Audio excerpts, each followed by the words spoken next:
everyone, and welcome. We're thrilled to have you here, as Marty said. It's my pleasure and privilege to introduce Dr. William Dietz today. Prior to his appointment at the Centers for Disease Control and Prevention, Dr. Dietz was professor of pediatrics at the Tufts University School of Medicine and director of clinical nutrition at the Floating Hospital of the New England Medical Center Hospitals. He went to school, as he said last night at dinner, just up the road at Wesleyan University, and went on to receive his medical degree from the University of Pennsylvania in my hometown of Philadelphia. He also received a PhD in nutritional biochemistry from MIT, which I found particularly impressive, Bill. Dr. Dietz is a member of the Institute of Medicine, recipient of the Holroyd Sherry Award from the American Academy of Pediatrics for his contributions to the field of children in the media, and the recipient of the 2006 Nutrition Award from the American Academy of Pediatrics for outstanding research in pediatric nutrition. He is the author of more than 200 publications in the scientific literature and the editor of 5 books, including Clinical Obesity in Adults and Children and Nutrition, What Every Parent Needs to Know. I have to tell you, I have a 10-year-old who's a vegetarian and a 12-year-old who won't eat vegetables. So maybe on balance, I'm doing okay. Many of you know that Dr. Dietz will be retiring from the Centers for Disease Control this summer. And so we are particularly pleased to welcome here to the Yale School of Public Health Alumni Day as one of his last official acts. CDC and the nation will miss you as a tireless servant to the health of the public, but we know that your legacy will remain. So thank you for being here.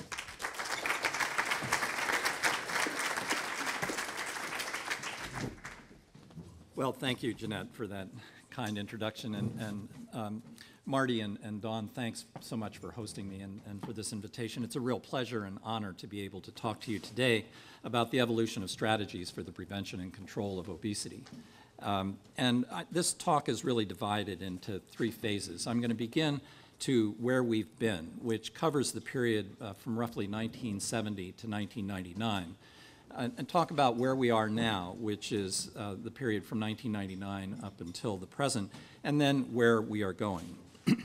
Now, when I came to the CDC, the obesity was largely invisible, and in a real serendipitous event, we drafted these maps, which many of you, oops, this is not, okay, which many of you have probably seen. These maps were generated by the Behavioral Risk Factor Surveillance System, which is the largest state-based survey in the world. It's the largest telephone survey in the world, and enables us to develop state-based data on the prevalence of obesity because people report their heights and weights. And we got the bright idea that we could use the state-based data on obesity prevalence to characterize the epidemic of obesity. And so I'm going to show you this series of maps beginning in 1992, and I'm going to just use every other year rather than every consecutive year, which is the way the survey is done. And as you can see from the graph along the bottom, the key shows the changes in prevalence. So in this slide, white is no data. This light blue is less than 10%. The medium blue is 10 to 14%.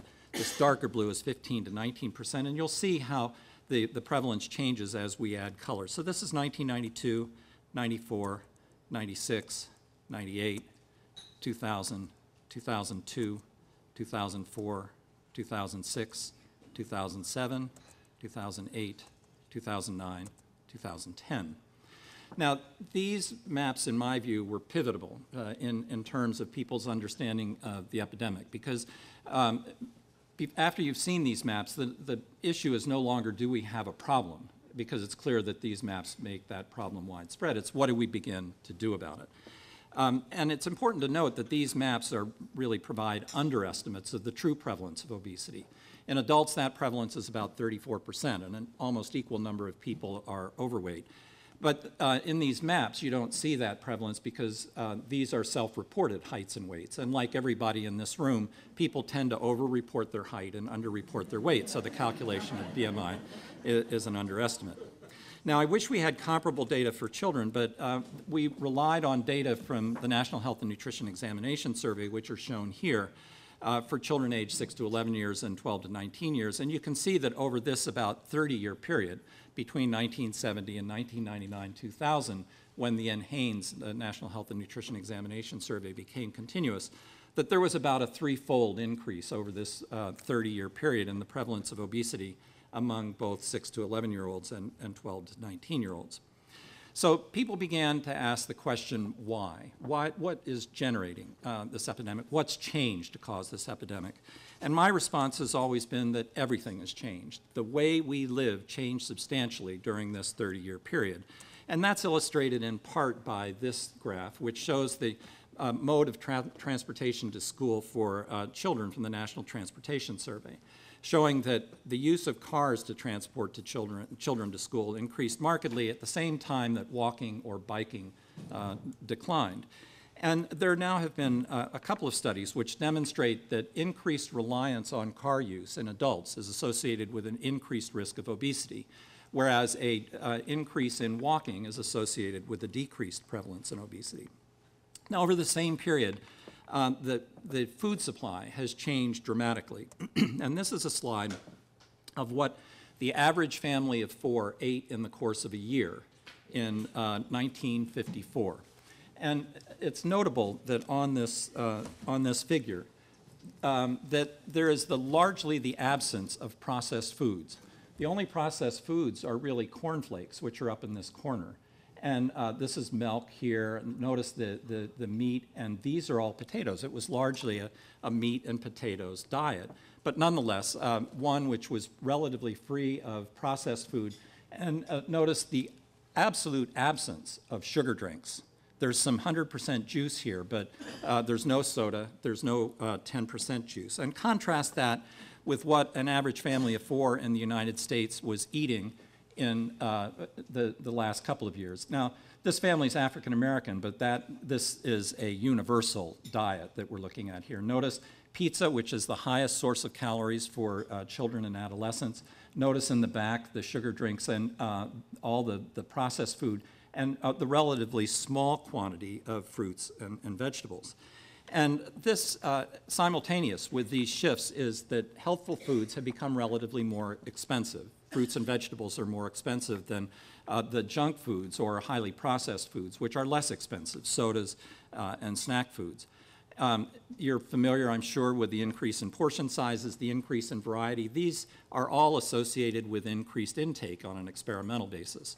And schools were transformed by the advent of competitive foods and school vending practices. And we know from a very nice study which was published, last year, that many of these foods are associated with weight change. Now, these are data from the Nurses' Health Study, the 2 phases of the Nurses' Health Study, as well as the Health Professional Study. And over a 12 to 20-year period in these prospective studies, notice that processed meats, sugar drinks, fries, and chips were all associated with increased rates of weight gain, whereas the intake of whole grains, vegetables, and fruits were associated with a decrease in weight or a decrease in weight gain, suggesting that these really should become the elements of a healthy diet. So that brings us up to 1999-2000. But since then, there have been some additional very interesting changes.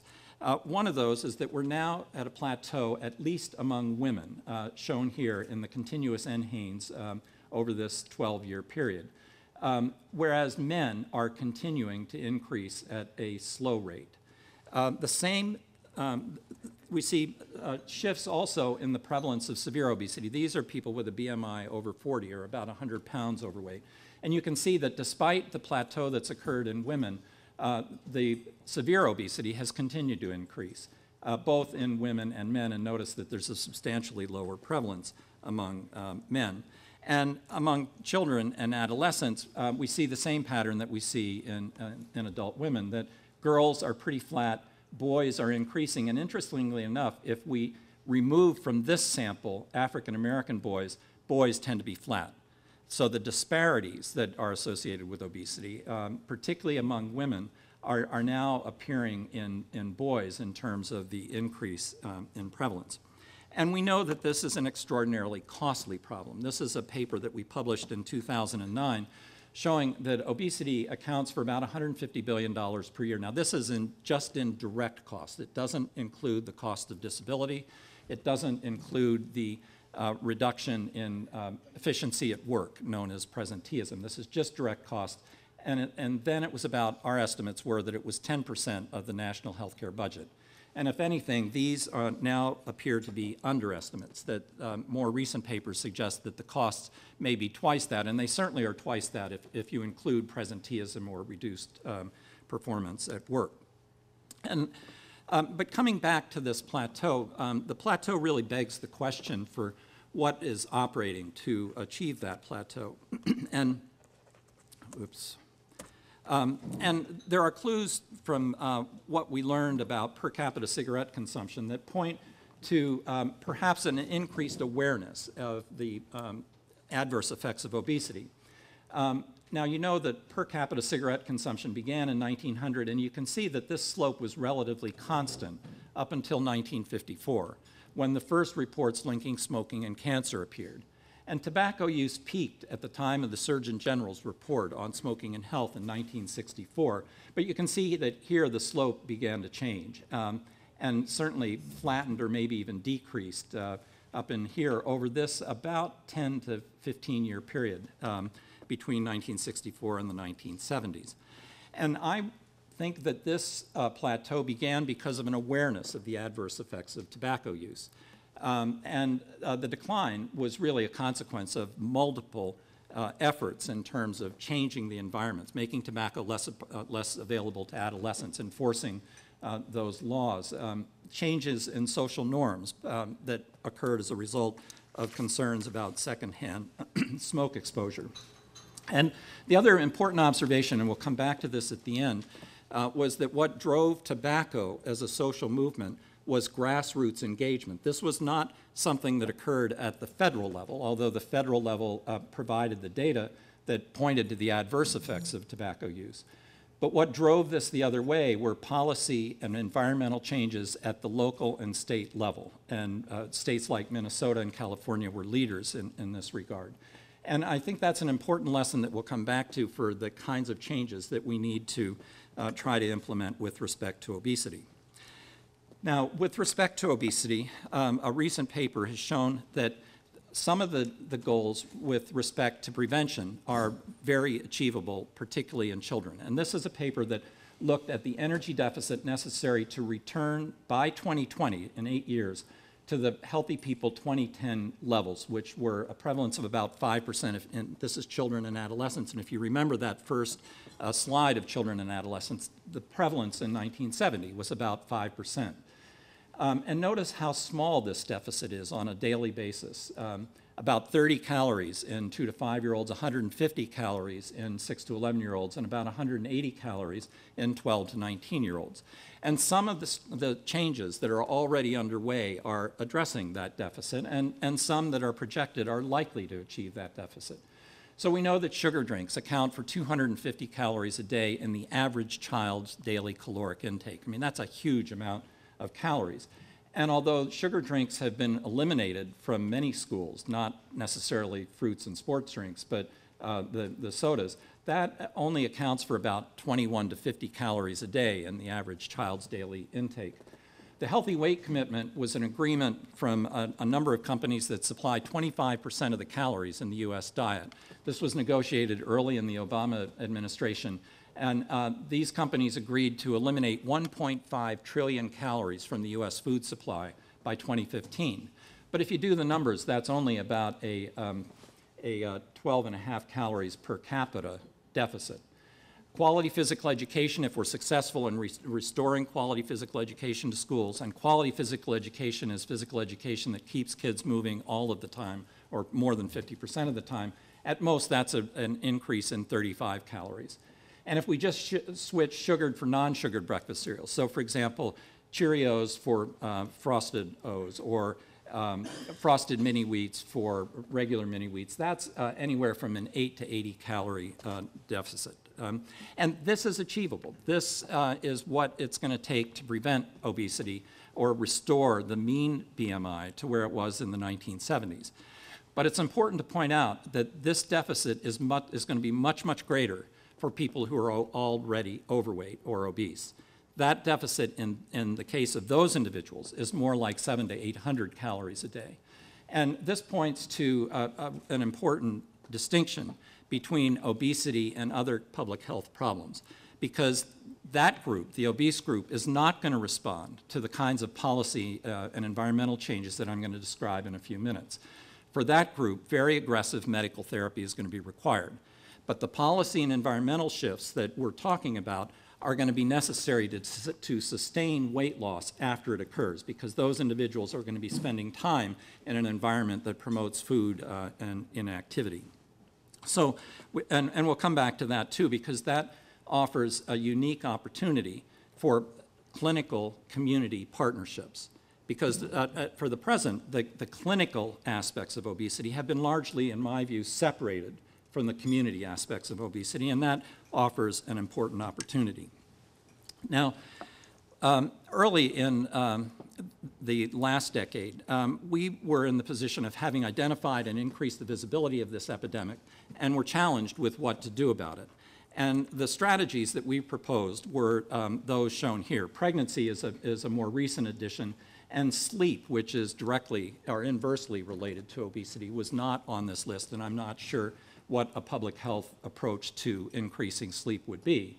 I mean, it's in many respects like pregnancy. This is an issue for which clinical interventions are going to be required rather than public health, although, as I said, the kind of public health interventions are going to be necessary to sustain weight loss. But we know with respect to pregnancy that pre-pregnant weight gain during pregnancy, tobacco use during pregnancy, interestingly enough, and diabetes all predispose to early childhood obesity.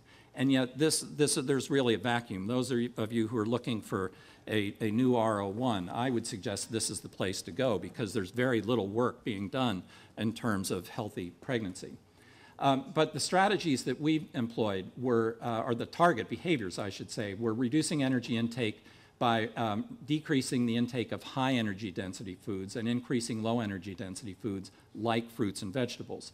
Reducing sugar drinks, which, as you remember, account for 240 calories in the average child's diet, and decreases in television time, which I've listed as a factor which affects energy intake, because it now appears that the relationship of television to obesity is explained by the impact of advertising and marketing of food directed at children.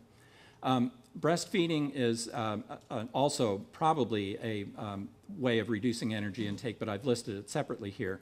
And physical activity is a key strategy not only for prevention, but for the reduction of risks associated with obesity.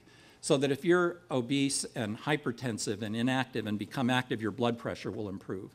And the similar outcome is expected and seen for glucose tolerance and for lipid levels. So regardless of the dose of physical activity necessary to prevent obesity, physical activity is essential for reducing the risks associated with obesity.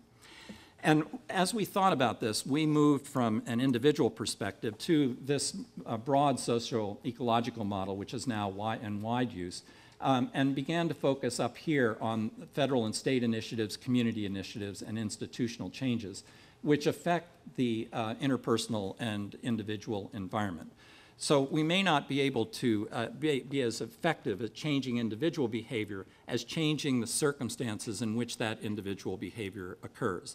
And the strategy here is, I'm sure you've heard repeatedly, to make the healthy choice the easier choice, to make the default behavior the healthy behavior. We've focused, we moved those strategies, and in the slides that follow, I'll try to show you how these target behaviors are being implemented across these multiple levels of the social ecological model. And I'll begin by saying that in contrast to tobacco, where we're talking about a single product and multiple strategies to eliminate that product, here we're talking about multiple strategies and multi-component strategies in multiple settings to influence this, because our belief is that no single behavior is going to address this to reduce the energy gap and account for the prevention and control of obesity. And beginning at the federal level, the last 3 years have been an extraordinary 3 years. It's hard to think of another time in our country's history when so much effort has focused on changes at the federal level that affect children and adolescents, largely children and adolescents. Beginning with Let's Move, Michelle Obama's initiative, which I think more than any other initiative has driven this consideration of obesity and efforts to address obesity to the local level.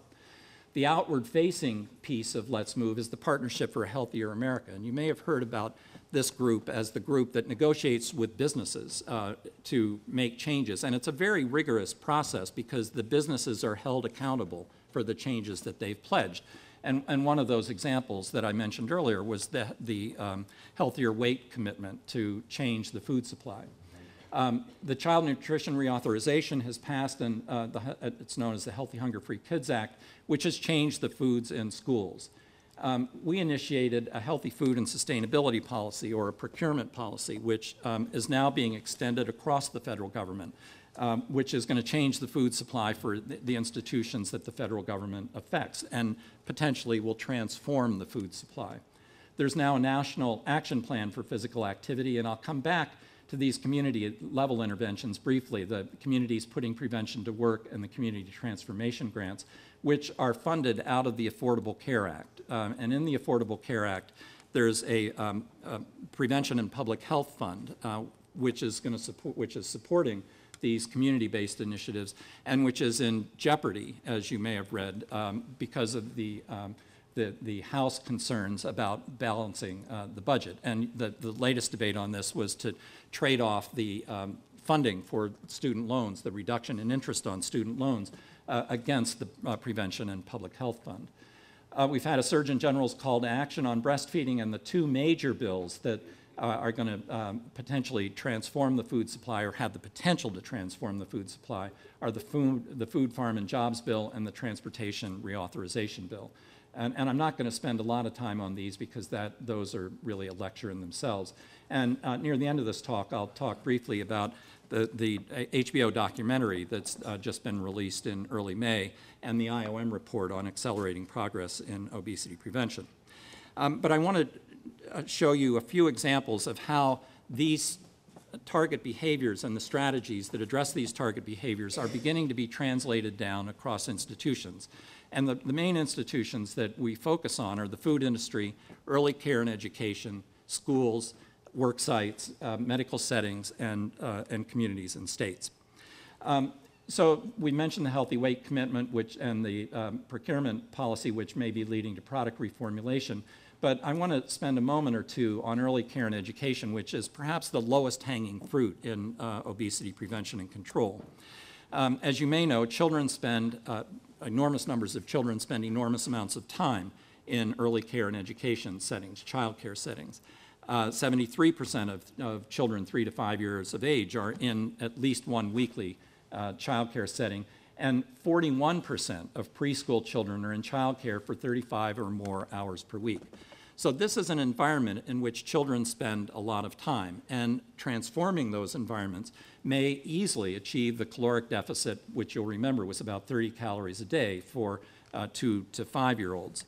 And the Let's Move Child Care Challenge, which we started in collaboration with Nemours and then was lifted up by Michelle Obama's Let's Move initiative, calls for transforming those environments by requiring, as a regulatory initiative, although the Let's Move challenge is voluntary, 1 to 2 hours a day of outside play, screen time, and notice this is 30 minutes per week in childcare, assuming that children are going to get their usual dose of television outside of childcare.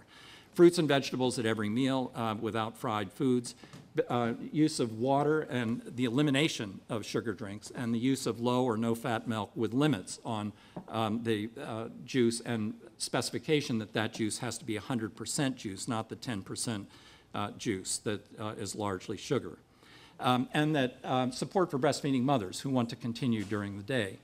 And this is an important potential area for you all to know about, because the potential for regulation not only exists at the state, but also in local jurisdictions. And one of the models in this regard was New York City, which introduced most of these shifts in their child care settings about 4 years ago. And we don't yet have the evaluation results, although we're in the process of generating them.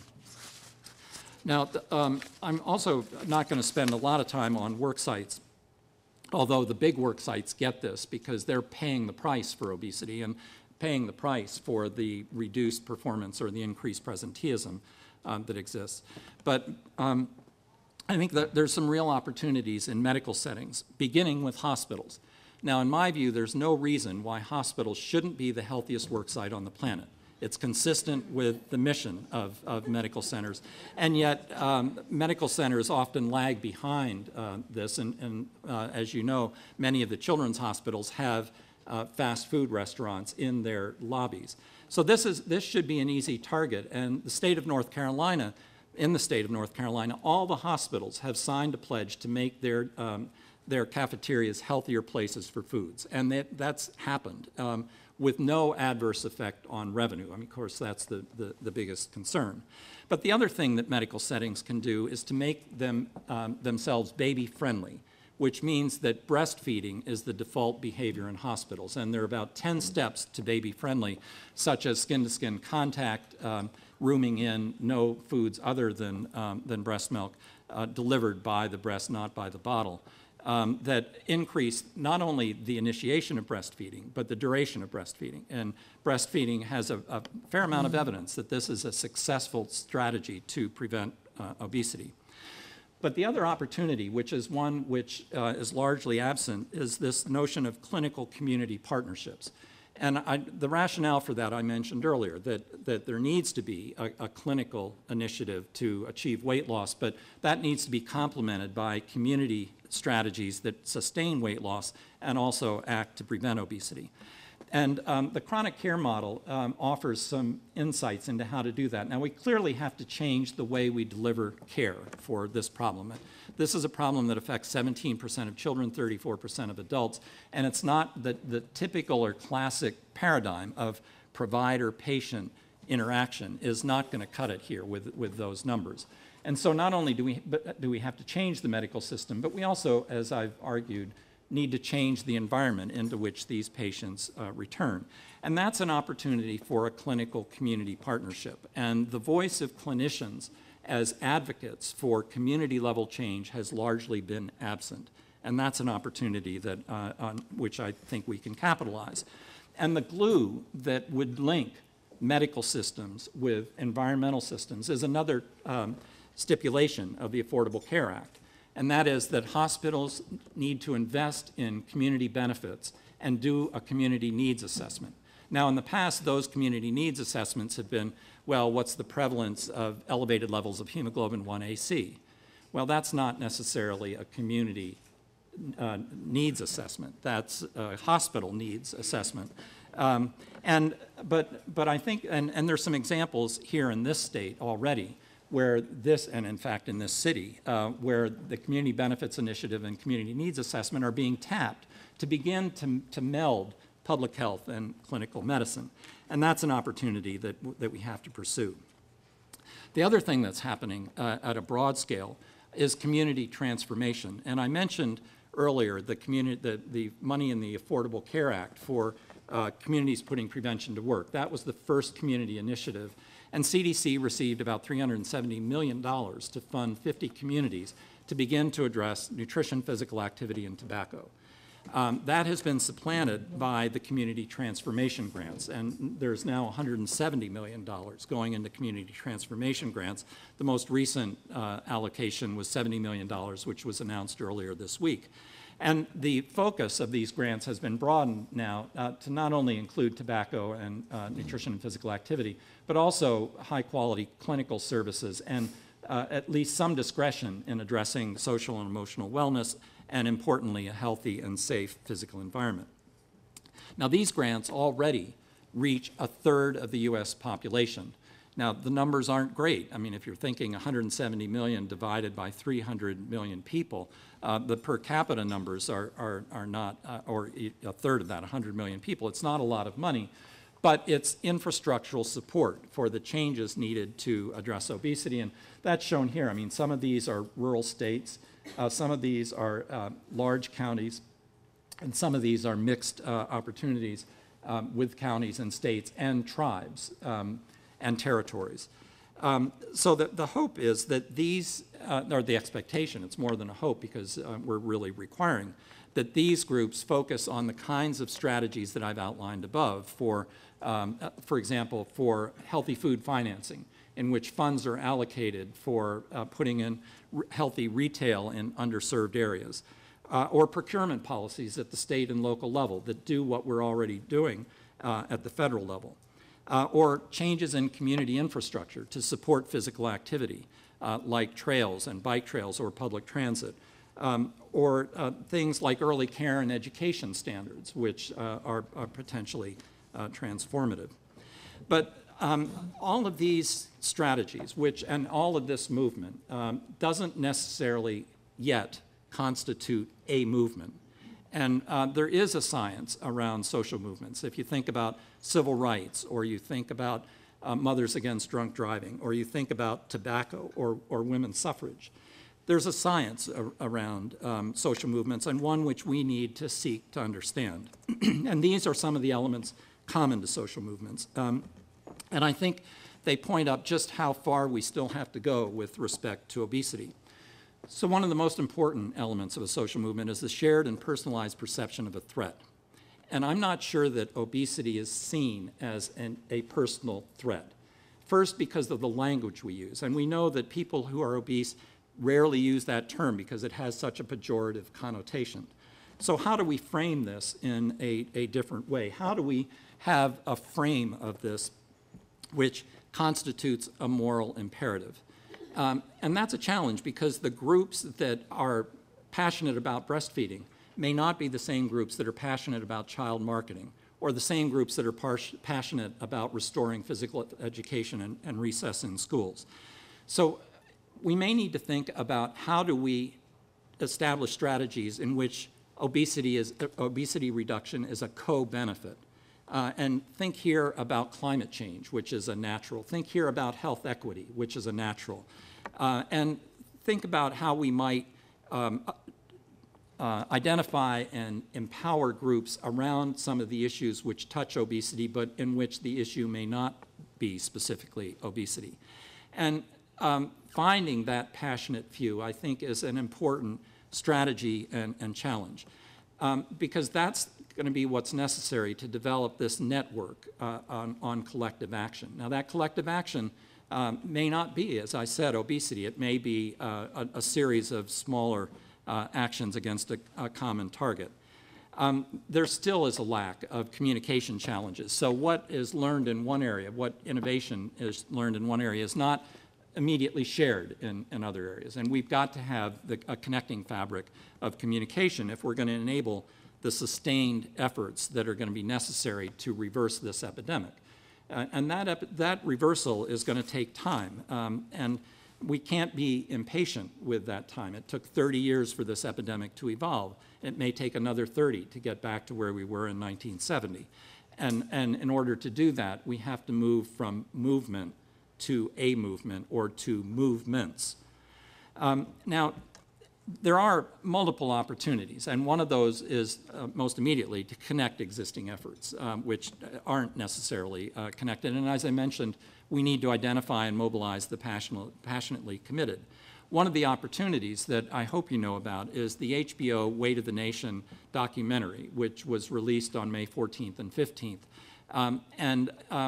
That documentary contains 4 films that focus on causes, consequence, children, and crisis and challenges, and are accompanied by 10 short films and can be ordered from HBO.com. There are 40,000 copies of these videos available to foster local discussions and initiatives around obesity. In addition, an IOM report released entitled Accelerating Progress in Childhood Obesity points out just what these opportunities are, many of which are currently underway.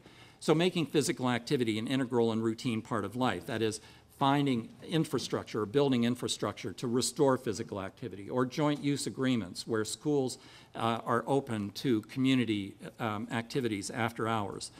Or food and beverage environments that ensure that healthy food and beverage options are the routine choice.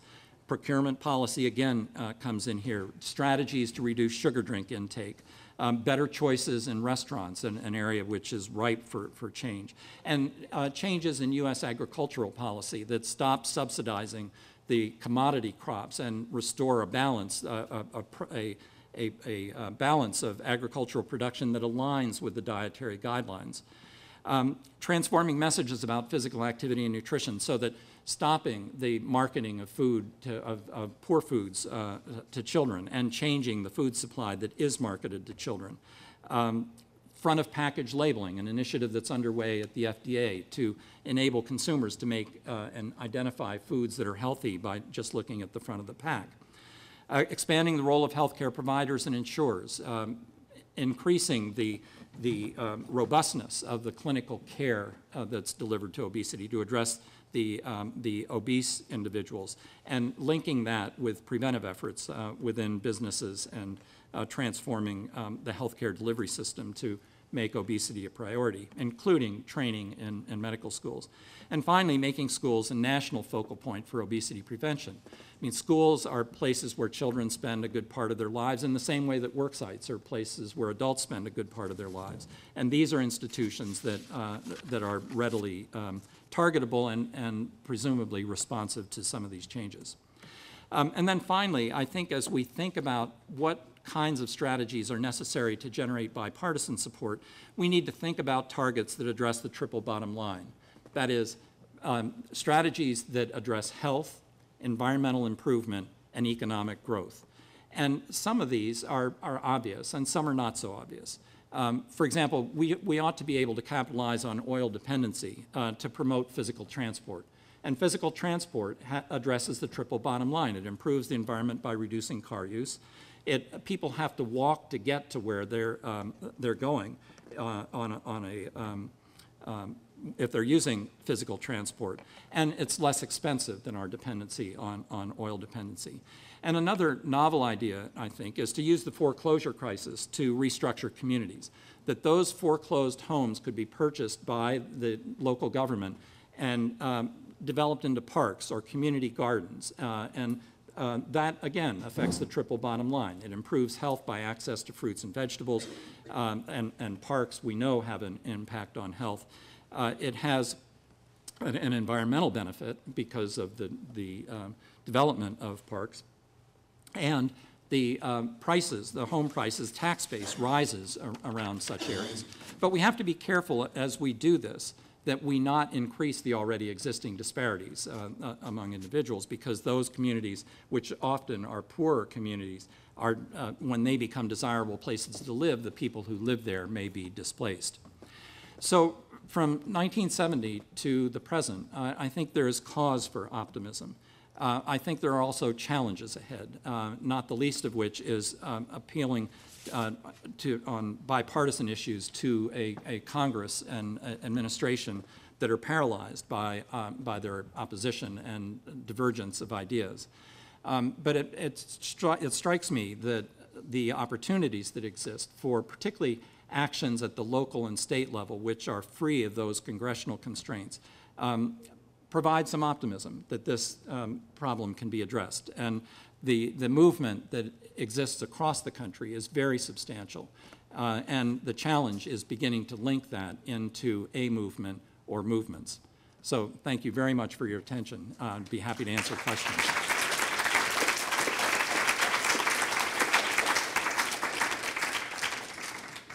Yes.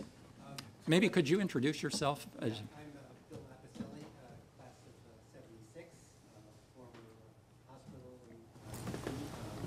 Medical group.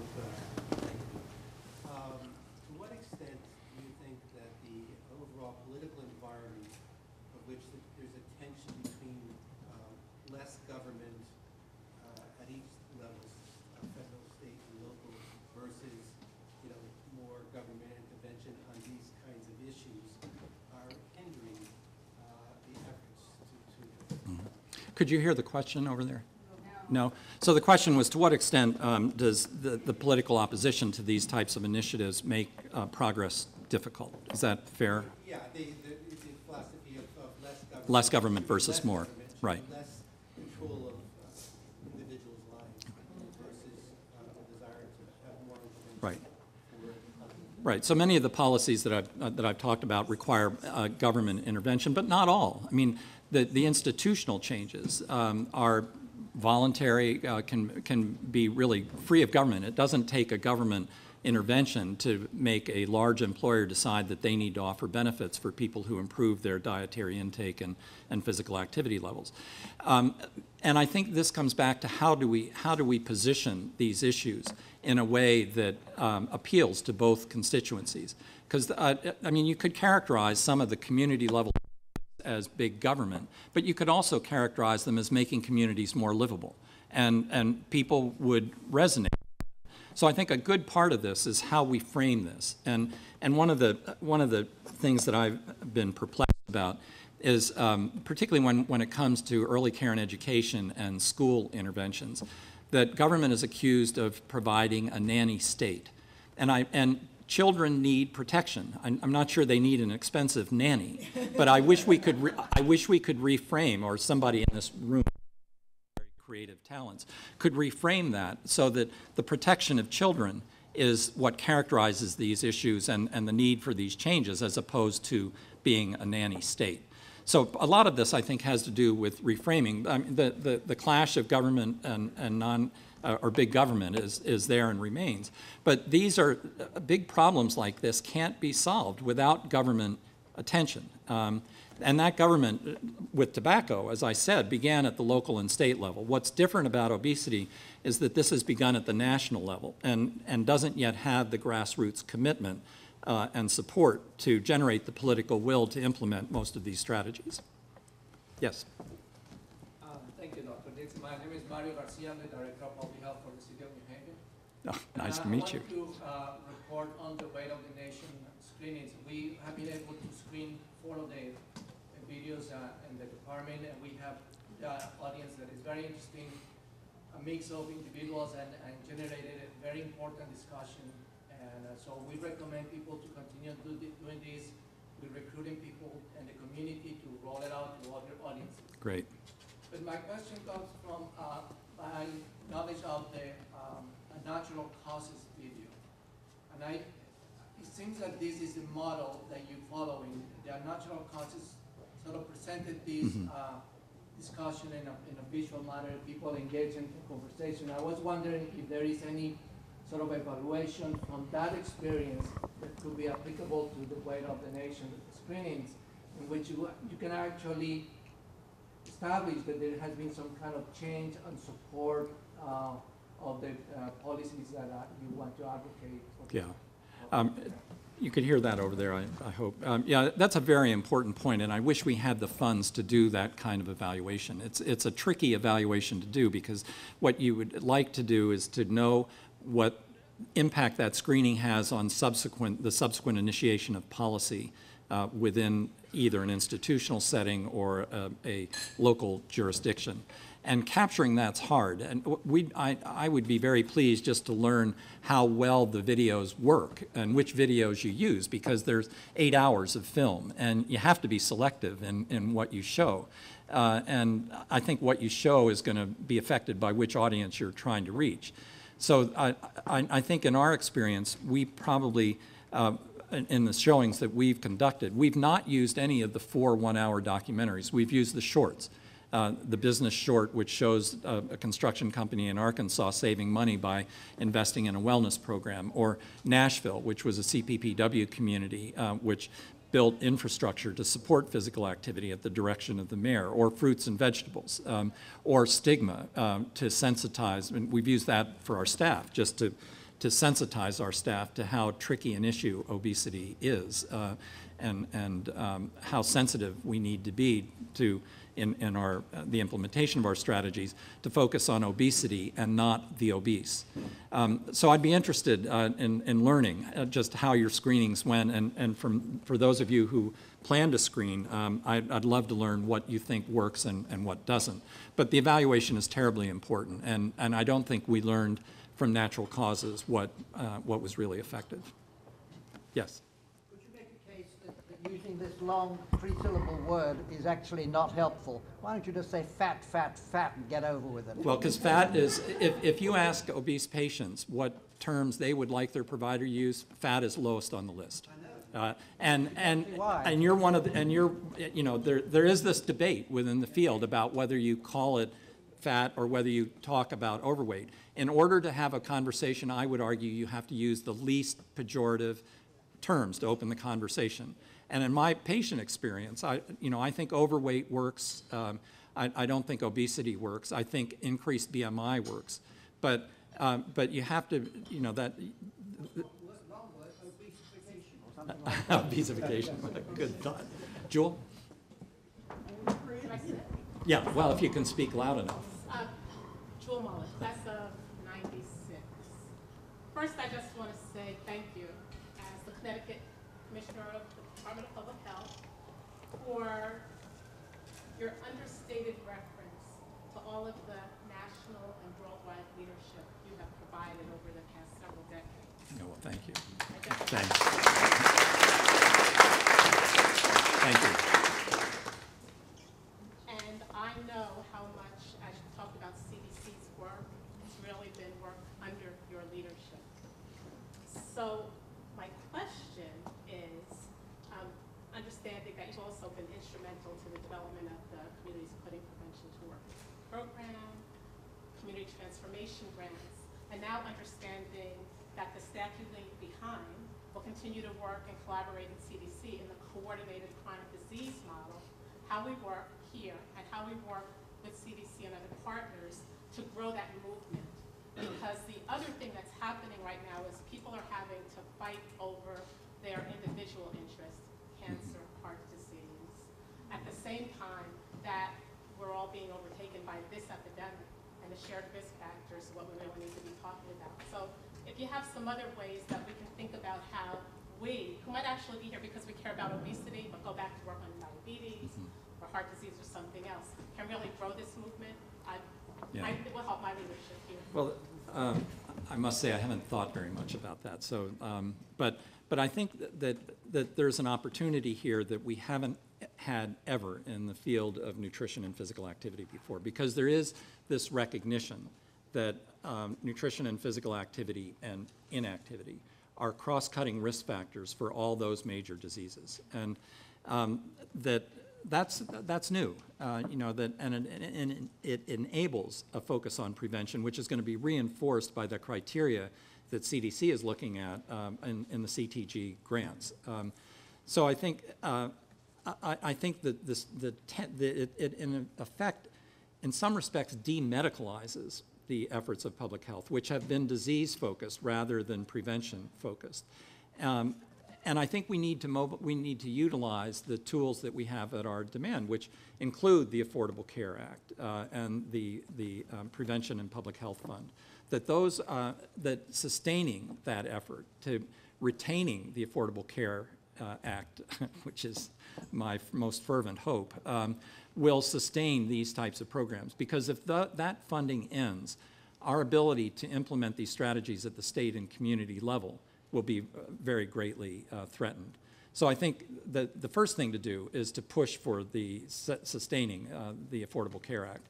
And the second thing to do is to continue to emphasize the cross-cutting role of nutrition, physical activity, and tobacco as preventive strategies, which are going to reduce those other chronic diseases that cost so much. Yes? Hi, I'm Sean Lucan, class of 2004. I'm a family doctor in the Bronx, and as a clinician, I worry a little bit about the framing of this issue around energy, or more specifically energy density. So at least in the clinical literature, we know that some of the most energy dense foods, so nuts, for example, which are almost exclusively fat and very high in energy or very energy dense, are associated with weight loss or weight maintenance, not weight gain. Likewise, there have been studies showing whole fat dairy, so full fat milk as opposed to low fat milk, associated with weight loss as opposed to weight gain. Yeah, those are contentious findings. Sure they are, absolutely. But and if you look at the the literature from anthropology, I mean, there are cultures around the world that eat very high energy dense foods. So carnivorous populations like the Maasai in Africa, or the Inuit in the Arctic, or Aboriginal Australians, they eat almost exclusively animal products, organ meats, very high in fat. Most of these cultures shun anything that comes from a plant, so fruits, vegetables, whole grain, and yet they have none of the problems of obesity or diet-related chronic diseases. Didn't used to have Until they started eating the processed food. Right. So I'm all in favor. Clinically, I tell my patients to avoid processed foods, and I worry about refined products and things that come in packages, but I worry a little about framing around energy density, which I think could potentially be the wrong message and might do unintentional harm. And I just want to know your response. Energy density is kind of the umbrella term, and when we talk about it, I don't think we should talk so much about energy density as talking about foods of foods like fruits and vegetables, which are quite satiating. And the principles that I use clinically, which I think are there actually has not been a real study done, are the ways to influence satiety are by volume, so that fruits and vegetables, which have a low energy density, are quite filling, and starting a meal with a salad or a soup has been shown to reduce total energy intake. A good source of lean protein, and because protein is the most satiating nutrient, and a good source of fiber. And so if you begin to formulate a core diet on those principles, I think you come to a pretty good diet for both weight reduction and weight maintenance, because the variety of foods in the diet are really in the carbohydrate side of the diet. Now, the populations you cite, it's true that their dietary intake historically has prevented obesity. And one of the characteristics which I think may apply to those diets is something called sensory-specific satiety. That it's known that if you eat the same foods on a regular basis, that you don't tend to overeat, because those foods, there's no sensory experience the way there is if you eat a variety of foods. And that's why I think the buffet diet that we have in this country is so potentially hazardous, because there's so many food choices and they're so tasty. I mean, what's not to like about a food that's high in salt, sugar, and fat? I mean, and in a way, I think the food companies have painted themselves into that corner, because they've now calibrated the tastes of the U.S. public for those foods. And so healthier foods, which are reduced in those substances, are less likable. So I mean, it's a fair point. I'm not sure that I would add anything but nuts to my list, because you're quite right about those. But the factor in nuts is probably as much fiber as anything else as an important nutrient. I brought the point largely. I mean, so as a clinician, I don't make a distinction between juice and juice drinks and soda. Yeah. Like, to me, they're all roughly equivalent energy, but more so they're equivalent in sugar, which I think is more of a problem. Right. So yeah. Point well taken. Great, thanks. Yes. I'm Suzanne Nutt, president E3 in New York City. And New York, as a public health person, New York has been a great place to be in Mayor Bloomberg. And we've watched him create greener spaces and bike lanes and stop tobacco use in certain places. And this week especially was so cool. So wait a minute, you're not going to displace Gretchen's discussion. Okay. Discussion of restricting access to soft drinks. And there's a hubbub on the street like I've never heard before about what right does he have to do that. And I'm thinking whether he does it or not, he's accomplished the goal of everybody talking about it. So my question really is, I think he's an unsung hero in public health. People just don't really know what he's accomplished. Most people don't know. But how do we create more people who are willing to be kind of more in your face about this? Because let's move is very polite. Telling someone they can't have a 16-ounce glass in a bar is a lot more in your face. Well, I think it's a good point, and I think what we need is the whole range of discussion. That having people like the mayor make people who can have a more moderate discussion with industry, make that discussion more likely to happen. I think the mayor has done a terrific job, and his health department has done a terrific job, and we're fortunate to have Tom Frieden, who was the health commissioner now at CDC. And as I pointed out, the movement has been substantial, and although I would agree with you that Let's Move is, I wouldn't say moderate, but it's not, it's certainly not. No. I mean, I think that's enabled the conversation, is that Michelle Obama is a really likable person and has, and if you listen carefully, she casts her positions as, I've heard from you that you need. You know, that I've heard from you that your children are in schools which serve poor meals. She was instrumental in passing the Healthy Hunger-Free Kids Act. It was enormous, and I think it was because of her moderation and her ability to talk in a way that the public understands. But I think it's a lot easier now to have a discussion about sugar drinks and the adverse effects that sugar drinks have on health because of the mayor's position, as well as all the advertising that Gretchen is going to point to in the discussion that follows. Yes. Oh, one more question? One more, yes. Okay. Yeah, Eric Tripp and I will stay there. That's a statement. Bang, with a bang. But I was a local director of health for 20 years, teaching at Southern Connecticut State University 25 years. And I think in terms of stating the problem and naming it is powerful. And in an article, short article following Michael Jacobson, one of my heroes, in the Yale Public Health magazine that we should all be having here because it's great and on the big food exhibit. But I name it as the obesity bubble, on the same order as the real estate, software, et cetera bubbles, Wall Street bubbles, to give it that power and penetration into the place. And that advertising has acted as a vector for disease of obesity, and has basically the food industry, mega industry, feeding us to the medical and pharmaceutical industries. And how do we take that back and regain the power of promotion, preparation, preserving, and not packaging our foods, buying foods without packaging, with no ingredients, and take that viral, make it viral, the positive viral. And I think you've given us some very powerful clues, and I just wonder if you have any others to make the virality of health in advertising what we want. Yeah, well,